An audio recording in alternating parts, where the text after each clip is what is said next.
ozve se záznamník. Nechte mi vzkaz.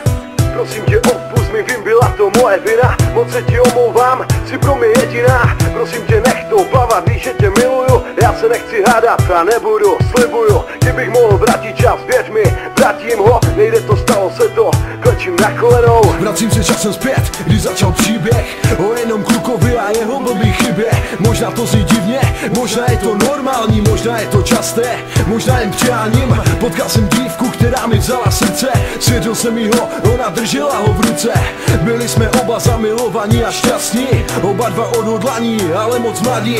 Přesto jsme našli oba stejnou cestu, byla to realita, ale jako ve snu. Líbání, milování, do rána povídání, odhodlání oba prožít společné dospívání. Byla to láska snad na první pohled, na první dotek a její první polibek. Možná jsem byl dement, možná že ne.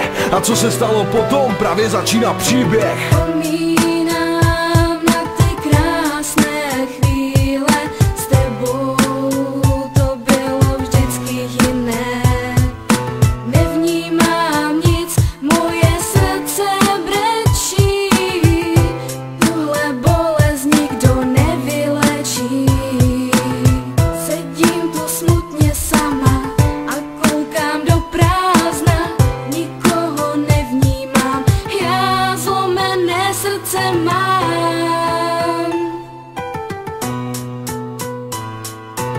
Potkal jsem dívku, zaletěli jsme se do očí.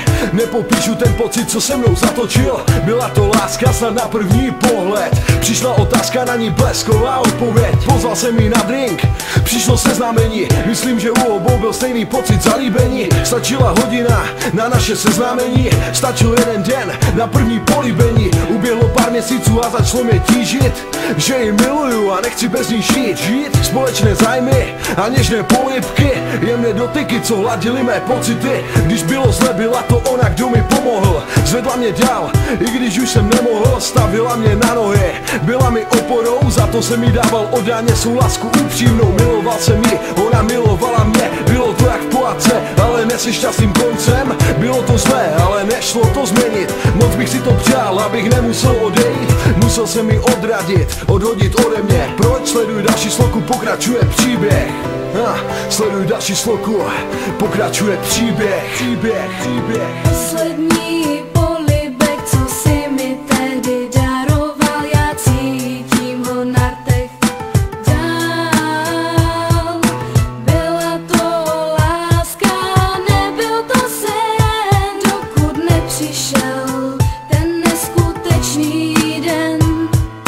Řekl si mi dost, já už prostě nemůžu, skončil si vše pěkné a bez důvodu.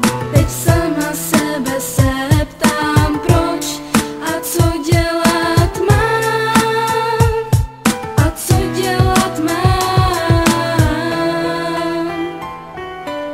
Byli jsme šťastní, ale nic netrvá věčně. Stala se nehoda, jeden osudný večer. Upadl jsem na zem, do stavu bezvědomí. To jsem ještě nečekal, co se to dovím. Měl jsem pocit, že to bude jenom cipovina. Rozsudek lékařů, je nám líto rakovina. Spodil jsem mi život, po tomhletom páru vět. Nechtěl jsem věřit a nenáviděl jsem celý svět. To byl ten důvod, proč jsem ji opustil. Udělal jsem blbost, kterou jsem si nechtěl odpustit. Nechtěl jsem mi ublížit, říct jí, co se stalo.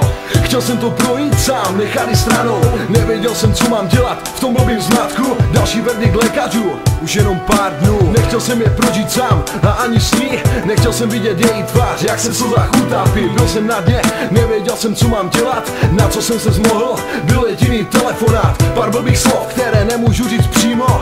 Ta krutá pravda, kterou bude muset přijmout. Zavírám oči, vidím záblesky a okamžiky. Obrázky nás dvou spolu a navždy. Odcházím sám, ale v srdci stále ona. Jediná osoba, kterou jsem kdy miloval. Prosím tě, odpust mi, vím, byla to moje vina. Moc se ti omlouvám, jsi pro mě jediná. Prosím tě, nech to plavat, víš, že tě miluju.